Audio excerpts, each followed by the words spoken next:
Hi hello எல்லாருக்கும் வணக்கம். இன்றைக்கி காலையில் எழுந்து ரொம்ப அப்படியே பொறுமையாக ஸ்லோவாக என்னோடய வேலை எல்லாத்தையும் செய்ய ஆரம்பித்தேன். இன்றைக்கி நம்ம பிரேக்ஃபாஸ்ட் லஞ்ச் இது எல்லாத்தையுமே ரொம்ப டீட்டெயில்டாக இல்லாமல் அப்படியே கொஞ்சம் மினிமலாக தான் பார்க்க போகிறோம். இன்றைக்கி பிரேக்ஃபாஸ்ட்டுக்கு நான் பண்ணணும்னு பிளான் பண்ணி வச்சுருந்தது என்னமோ வேறு, ஆனால் பசங்க அதுக்கேற்ற மாதிரி வேறு ஒரு பிளான் கொடுத்துட்டாங்க. இதில் ஒரே ஒரு ஒத்துமை என்னென்னா, நைட்டே பச்சை பட்டாணி ஊற வச்சுட்டேன். இப்போல்லாம் ஃப்ரெஷ்ஷான பட்டாணி கிடைக்கிறது இல்லை இல்லையா, அதனால் இந்த ட்ரையான பட்டாணி வாங்கிட்டு வந்து வச்சுட்டு தேவைப்படும் போது ஊற வச்சு அதையே எடுத்து யூஸ் பண்ணிக்கிறேன். நான் வெஜிடபிள் குருமா மாதிரி வைக்கலாம் அப்படின்னு நினச்சேன். ஆனால் பசங்க உருளைக்கிழங்கு மசாலா கேட்டாங்க. உருளைக்கிழங்கு மசாலா அப்படின்னும் போது உருளைக்கிழங்கு மட்டும் போடாமல் பட்டாணி கேரட்லாம் போட்டு செஞ்சேன்னா வீட்டில் எல்லாருக்குமே ரொம்ப பிடிக்கும். எனக்கும் ரொம்ப பிடிக்கும். அதனால நான் உருளைக்கிழங்கு செஞ்சாலே அந்த மாதிரி தான் செய்வேன். உருளைக்கிழங்கு வேக போடும்போது அப்படியே வேக போட்டு அதுக்கப்புறம் தோலை எடுத்துகிட்டு அப்புறம் மேஷ் பண்ணி போடுறத விட நான் எப்போதுமே ஃபஸ்ட்டே தோல் எடுத்துகிட்டு குட்டி குட்டியாக கட் பண்ணிவிட்டு அப்புறம் கொஞ்சமாக தண்ணி வச்சு வேக வச்சு எடுத்துட்டோன்னா அப்படியே மேஷ் பண்ணி அப்படியே சேர்த்துருவேன். இது கூட ஊற வச்ச பட்டாணி அப்புறம் நம்ம ஃபஸ்ட்டு கட் பண்ணி வச்சுருந்த கேரட் இது எல்லாத்தையும் சேர்த்து போட்டு வேக வச்சாச்சு. உருளைக்கிழங்கு மசாலா செய்கிறேன் அப்படின்னாலே கண்டிப்பாக தெரிஞ்சிருக்கும் பூரி தான் பண்ண போகிறேன் அப்படின்ட்டு. ஸோ மார்னிங் பிரேக்ஃபாஸ்ட்டுக்கான மெனு இதுதான், பூரி உருளைக்கிழங்கு மசாலா. லீவ் டைமில் எனக்கு ரொம்பவே பிடிச்ச ஒரு விஷயம் என்னென்னா, நம்ம எதுக்குமே அறக்க பறக்க வேகமாக டைம் ஆயிடுச்சுன்ற அந்த ஒரு அவசரம் இல்லாமல் அப்படியே பொறுமையாக செய்யலாம் அப்படின்றது தான். ஆனால் காலையில் இந்த பசங்கக்கிட்ட பஞ்சாயத்தை நம்ம தீர்க்கிறது தான் ரொம்ப கஷ்டமாக இருக்குது. ஒரு ஆம்பளை பிள்ளை ஒரு பொம்பளை பிள்ளைன்னு வச்சுருக்கிறதுனால எனக்கு ரொம்ப கஷ்டமாக இருக்கா, இல்லை ரெண்டுமே ஆம்பளை பிள்ளைங்களா இருந்தாலும் இல்லை ரெண்டுமே பொம்பளை பிள்ளைங்களா இருந்தாலும் கொஞ்சம் ஈஸியாக இருக்குமா அப்படின்லாம் நான் நிறைய டைம் யோசிச்சிருக்கேன். ஆனால் அப்படியெல்லாம் கிடையாது. எப்போதுமே பூரி போடும்போது மட்டும் உப்பு கூட கொஞ்சமாக பெருங்காயமும் சேர்த்து போட்டுப்பேன். அது கொஞ்சம் கேஸ் அப்படிலாம் சரியாயிடும் அப்படின்றதுனால. எண்ணெய் பொருள் சாப்பிட்டா வாயு பிடிக்கும் அப்படின்னு சொல்லுவாங்க அம்மா. அதனால தான் கொஞ்சமாக பெருங்காயம் சேர்த்து மாவு பிசைஞ்சுப்பேன். நான் எப்போதுமே யோசிப்பேன், நம்ம ரெண்டுமே ஆண் குழந்தையா பெற்றிருக்கலாம் அப்படின்ட்டு. ஏன்னா புதுசாக பாய்ஸ் எப்படி இருப்பாங்க அப்படின்றது எனக்கு தெரியாது. ஏன்னா நம்ம வீட்டில் ஆம்பளை பிள்ளைங்களே கிடையாது. ஆனால் என்னுடைய ரெண்டாவது அக்காவுக்கு ரெண்டுமே பசங்க தான். அவள் ஒரு சில டைம்லாம் சொல்லும் போதே எனக்கு பரவாயில்ல, நம்ம அந்த அளவுக்கு ரெண்டுமே ஆம்பளை பிள்ளையா பெற்றுக்கலாம் அப்படின்னு இருக்கும். ரெண்டுமே பொம்பளை பிள்ளைங்களா பெற்றிருக்கலாம் அப்படின்னு யோசிச்சேன்னா, நாங்கள் பொம்பளை பிள்ளைங்களா இருக்கும்போது என்னென்னலாம் சேட்டை பண்ணுன்றது நல்லாவே தெரியும். அதனால அதுவுமே ரொம்ப கஷ்டம். ஆணோ பெண்ணோ ரெண்டுமே நம்ம குழந்தை தான் இல்லையா. சேட்டை பண்ணாமல் இருந்தால் அதுக்கு பேர் குழந்தை இல்லை, பொம்மை அப்படின்னு சொல்லுவாங்க. அது உண்மையும் கூட. இத்தனைக்கும் பசங்களை சின்ன வயசுலேருந்து நானே ஃபுல்லாக வளர்க்கல. அம்மா தங்கச்சி அவங்களாம் தான். நானே வளர்த்துருந்தேன்னா இன்னும் எவ்வளோ கஷ்டப்பட்டுருப்பனோ தெரியல. என்கிட்ட இருந்ததை விட அம்மா கிட்டேயும் தங்கச்சிக்கிட்டேயும் பசங்க இருந்தது தான் ரொம்பவே ஜாஸ்தி. நான் மாவு மட்டும் பிசைஞ்சு வச்சேன். என் தங்கச்சி வேலையிலேருந்து வந்துட்டா. அவள் நைட் டியூட்டி போயிட்டு வரவே ஒரு 8:30 மணிக்காக தான் வந்திருந்தா காலையில். அவள் மாவு பூரிக்கு தேய்ச்சி கொடுத்துட்டா. எனக்கு கொஞ்சம் வேலை ஈஸியாக போயிடுச்சு. நான் மசாலாவுக்கு தேவையான வெங்காயம் தக்காளி எல்லாத்தையும் கட் பண்ணிவிட்டு அதை தாளிச்சிக்கிட்டே இன்னொரு பக்கம் பூரி போடலாம் அப்படின்னு அடுப்பில் எண்ணெயை காய வச்சுட்டேன்.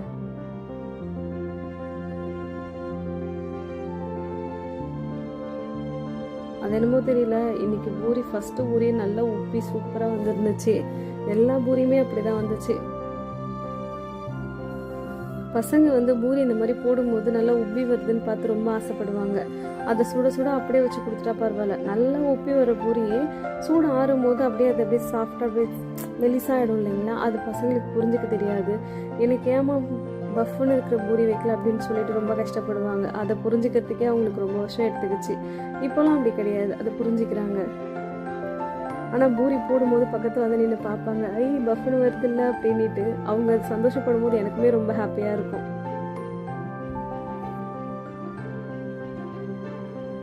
மேலே இருக்கிற பூரி சூடாக இருக்குது வேண்டாம் அப்படின்னு சொன்னாலும் பாப்பா கேட்கல, இல்லை மேலே இருக்கிறது தான் நல்லா பஃப்னு இருக்கு, எனக்கு அதுதான் வேணும் அப்படின்னு சொல்லி கேட்டாங்க. சரி நானே எடுத்து கொடுத்துட்டேன். பிரேக்ஃபாஸ்ட் வேலை எல்லாத்தையும் முடிச்சுட்டு நேராக அப்படியே மார்க்கெட் கிளம்பி போயிட்டோம். எப்போதுமே காலையிலே போயிட்டு வந்துட்டு அப்புறம் தான் பிரேக்ஃபாஸ்ட் வேலைலாம் பார்ப்போம். ஆனால் இன்றைக்கி கொஞ்சம் அப்படியே பொறுமையாக வேலை எல்லாத்தையும் முடிச்சுட்டு அப்புறமா போயிட்டு வரலாம் அப்படின்னு நினச்சிட்டு மார்க்கெட் போயிட்டு காய்கறி வாங்கிட்டு அப்புறம் ஒரு சில மளிகை ஜாமான் ஐட்டம்ஸ்லாம் வாங்க வேண்டியது இருந்துச்சு. அதையும் சேர்த்து வாங்கிக்கலான்ட்டு மளிகை கடைக்கு வந்திருந்தோம். மளிகை கடையில் எப்போ போனாலுமே அம்மா வரலையான்னு தான் கேட்குறாங்க. ஏன்னா அவங்க அம்மாவை மிஸ் பண்ணுறாங்க அப்படின்றத தாண்டி நாங்கள் அங்கே உட்காந்து ஒரு பொருளை யோசித்து சொல்கிறது அவங்களுக்கு ரொம்ப கஷ்டமாக இருக்குது போல். அம்மா இருந்தாங்கன்னா கடகடன்னு சொல்லிடுவாங்க அப்படின்ட்டு இன்றைக்கி தான் அவர் அந்த ரகசியத்தையே சொன்னார். அப்புறம் ஒரு சில ஃப்ரூட்ஸ், ஒரு சிலதுனா வேணும் பப்பாயை மட்டும் வாங்கிக்கிட்டு அப்புறம் வந்துட்டோம்.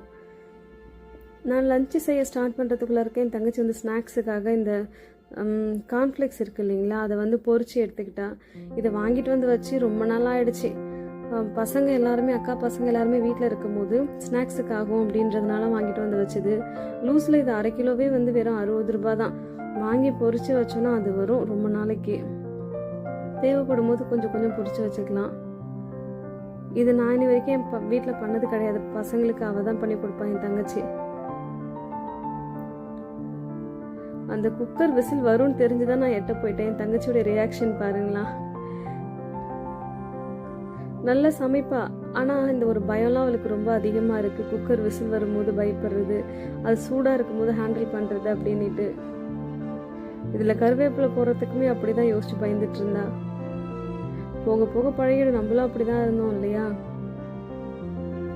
தேவையான அளவுக்கு சிப்ஸ் பொரிச்சிட்டு லாஸ்ட்டாக வந்து கருவேப்பிலையும் பொரிச்சு எடுத்து அதில் அப்புறம் உப்பு மஞ்சத்தூள்லாம் போட்டு மஞ்சத்தூள் இல்லை, உப்பு காரத்தூள் போட்டு நல்லா மிக்ஸ் பண்ணி எடுத்துட்டு நல்லா சூப்பரான ஒரு ஸ்நாக்ஸ் ரெடி ஆகிடும். இதை வந்து பொரிச்சு வைக்கும் போது சொல்லியே தான் எடுத்து வைப்பா. இது வந்து எப்படி ஒரு 4லேருந்து 5 நாளைக்கு இந்த ஸ்நாக்ஸ் வரும் அப்படின்ட்டு. சொல்ல போனால் இன்றைக்கே இது காலி ஆகிடும்ன்றது எங்களுக்கு நல்லாவே தெரியும்.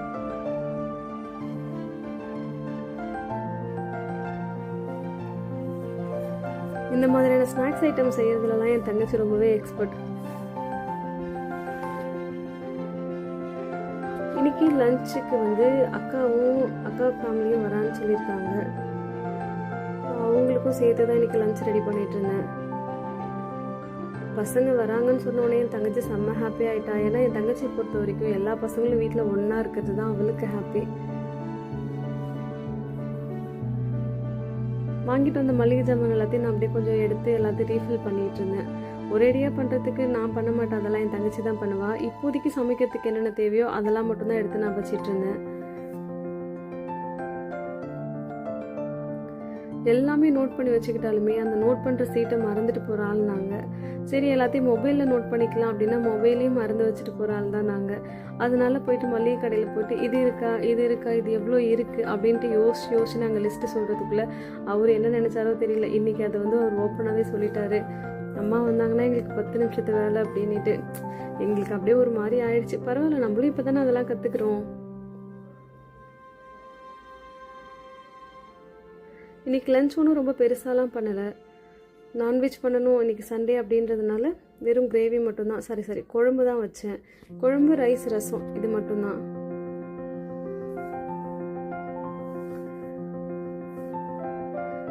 அக்கா மாமா பசங்க எல்லாரும் வந்த உடனே அப்படியே அவங்க கிட்ட ஜாலியாக கொஞ்சம் நேரம் பேசிட்டு லஞ்ச் டைம் ஆன உடனே எல்லாருக்கும் சாப்பாடு கொடுக்கறதுக்கு முன்னாடி என் தங்கச்சி ஃபஸ்ட்டு பண்ண விஷயம் அப்பாவுக்கு தான் சாப்பாடு கொடுத்தா. ஏன்னா காலையிலே அவர் சாப்பிடவே இல்லை. அவருக்கு சாப்பாடு கொடுத்து முடிச்சுட்டு அப்புறம் தான் உட்காந்து பசங்க சாப்பிட ஆரம்பித்தாங்க. இன்னைக்கு எல்லாரும் ஒன்றா உட்காந்து சாப்பிடல. அது ஏன்னா எல்லாருமே ஒரு டைமிங்கில் சாப்பிட்டோம். அதனால தான் ஃபஸ்ட்டு பசங்களாம் சாப்பிட்டு முடிச்சிட்டாங்க. அதுக்கப்புறமேட்டுக்காக தான் நாங்கள் உட்காந்து சாப்பிட்டோம். சாப்பிட்டு முடிச்சுட்டு எல்லாருமே வந்து சீட்டு கட்டு விளாண்டுட்டு இருந்தாங்க. எனக்கு ரொம்ப டயர்டாக இருந்துச்சு, நான் போய் படுத்துட்டேன். அப்புறம் ஒரு 3-3:30 மணிக்கா அக்கா ஃபேமிலி எல்லாருமே கிளம்பி போயிட்டாங்க. ஏன்னா நாளைக்கு மண்டே பசங்களுக்கு ஸ்கூல் இருக்குது அப்படின்றதுனால ரொம்ப சீக்கிரமாகவே கிளம்பிட்டாங்க. இங்கேருந்து திருச்சிக்கு போகணும் இல்லையா, அதனால தான். அவங்க போயிட்டதுக்கப்புறம் நல்லா நான் தூங்கி எழுந்துட்டு அப்புறமா கொஞ்சம் கொஞ்சமாக வேலையை எல்லாத்தையும் முடிக்க ஆரம்பித்தேன். பசங்க போனது என்னமோ கஷ்டமாக தான் இருக்குது. ஆனால் ஸ்கூலுக்கு போகணும் அப்படின்ற நிறைய கமிட்மெண்ட்ஸ் இருக்குது இல்லையா. என்னை விட தங்கச்சியும் பசங்களும் தான் ரொம்ப கஷ்டப்படுவாங்க. நித்தின் மூவியாவை சொன்னேன். ஈவினிங்காக ஸ்நாக்ஸுக்கு இது பண்ணலாம் அது பண்ணலாம் நிறைய பிளான் பண்ணேன். ஆனால் நல்லா தூங்கி எழுந்திருக்கு ரொம்ப டயர்டாக ஃபீல் ஆச்சு. அதனால பால் காய்ச்சி பசங்களுக்கு இந்த கார அவள் போட்டு கொடுத்துட்டேன். அப்பாவுக்கும் எனக்கு மட்டும் டீ போட்டுக்கிட்டேன்.